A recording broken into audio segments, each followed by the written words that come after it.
एकलव्य को देखते ही मंती दाई ने उसे एक तरफ खींचा। मित्र मिले तुम्हारे, खीर खिलाई उनको। पर जैसे जैसे एकलव्य ने सारी बात मंती को बताई, वैसे वैसे मंती के चेहरे के भाव बदलते गए और फिर उसका चेहरा भीषण क्रोधित हो उठा। एक काम दिया था वो भी नहीं कर पाए, खीर ही तो खिलानी थी। क्रोधित मंती एकलव्य को धक्का देते हुए दौड़ पड़ी जंगल के अंदर।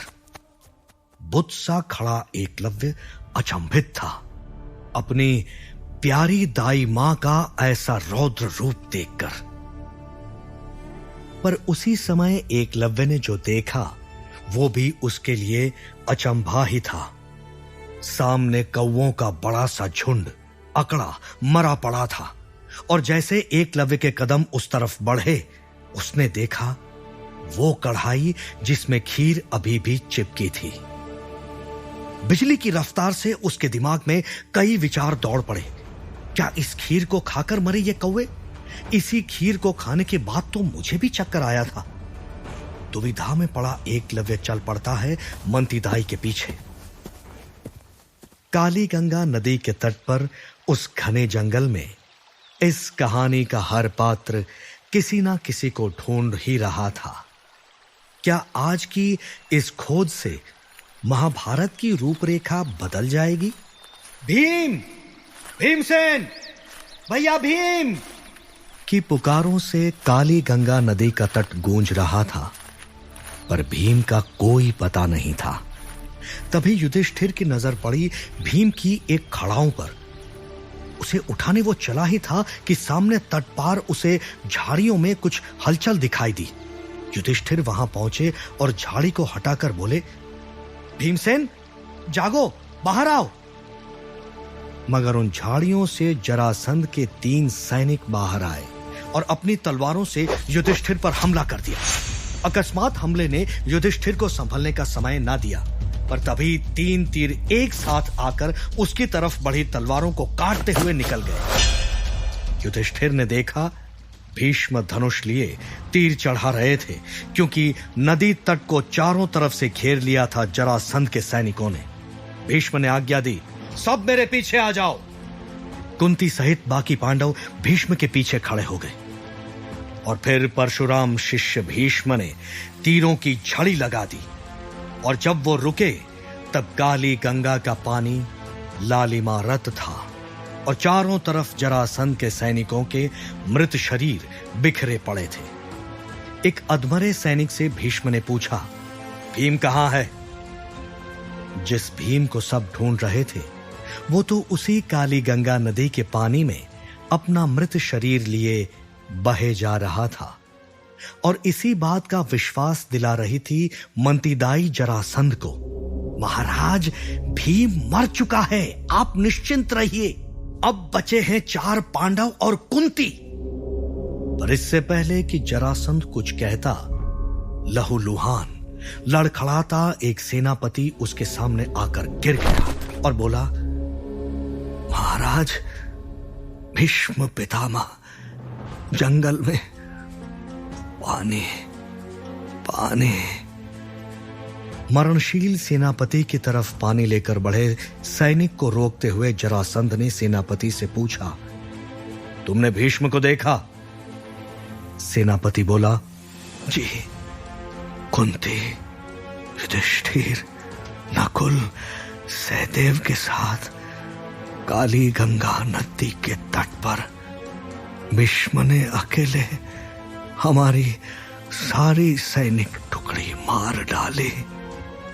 आप सुरक्षित नहीं हैं महाराज, निकल जाइए यहां से। अपनी गदा के एक वार से जरासंध ने उस सेनापति का जीवन और मुंह दोनों शांत कर दिया, पर मंती के चेहरे पर मुस्कान देखकर उसे घूरा। मंती बोली, आपने सुना महाराज, कुंती के साथ सिर्फ युधिष्ठिर, नकुल और सहदेव। भीम तो मर गया, फिर 5वां अर्जुन। महाराज, आज एक नहीं 2 पांडव खत्म हो सकते हैं। मंती की बात में संभावना देखते हुए जरासंध ने पूछा, पर अर्जुन को हम ढूंढेंगे कैसे? जवाब में मंती ने उस मरे हुए सेनापति का धनुष और कुछ तीर उठाकर कहा, इस बार हम नहीं, वो आएगा आपकी सेना के पास खुद ढूंढते हुए। जंगल में भागते हुए अर्जुन खुद को कोस रहा था। काश मैंने मित्र एकलव्य से उसके घर का पता पूछ लिया होता तो। तभी जंगल के आसमान में 3 तीर एक साथ दिखे और अर्जुन मुस्कुराया। उसे एकलव्य का पता मिल गया था। वो भागा उस दिशा में, पर एकलव्य ने भी आसमान में उन 3 तीरों को देखा। मेरी तरह कौन तीर आसमान में छोड़ रहा है? गड़बड़ है।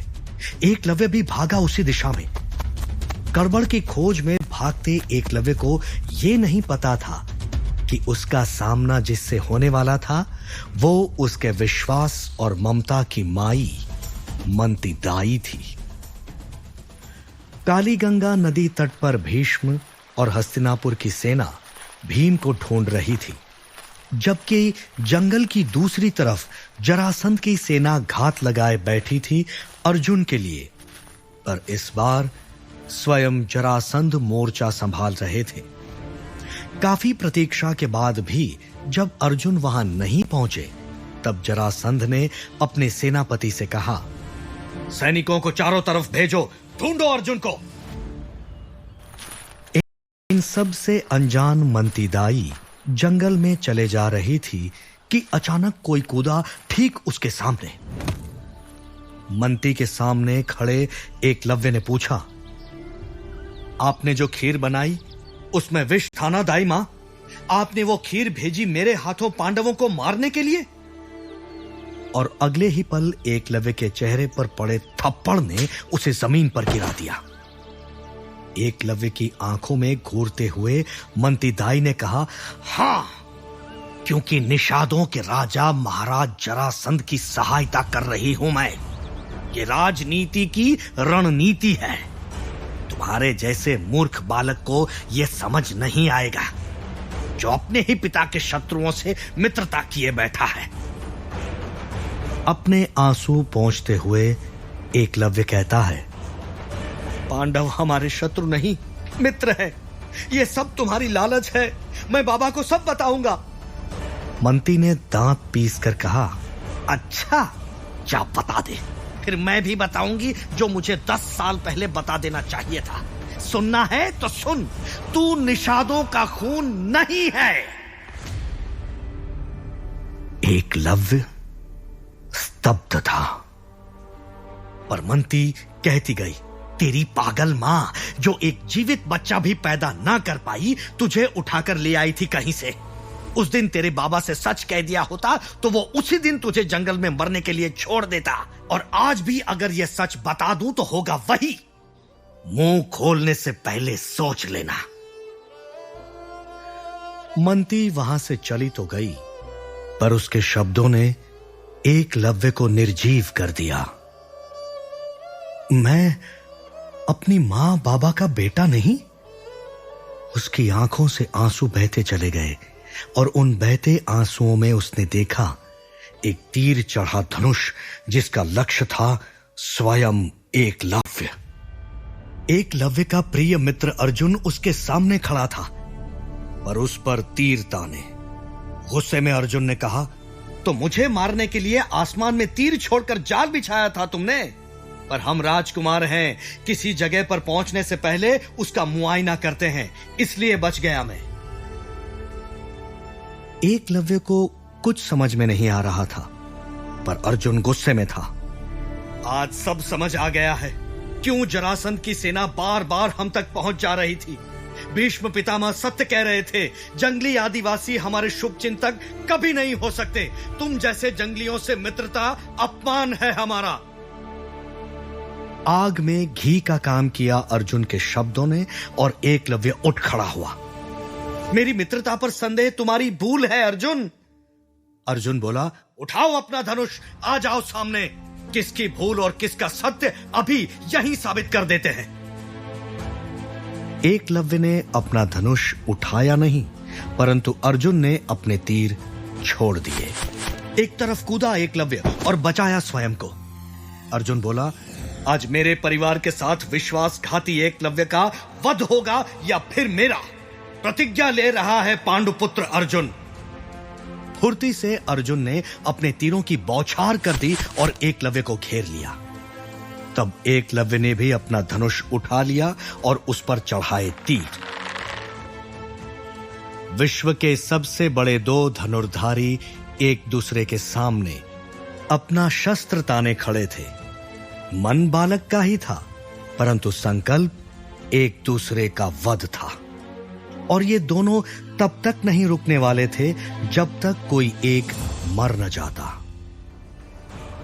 इस युद्ध से कैसे मिलेगी अर्जुन को एक नई दिशा? कैसे बदल देगा अर्जुन एकलव्य का यह द्वंद्व महाभारत की संरचना?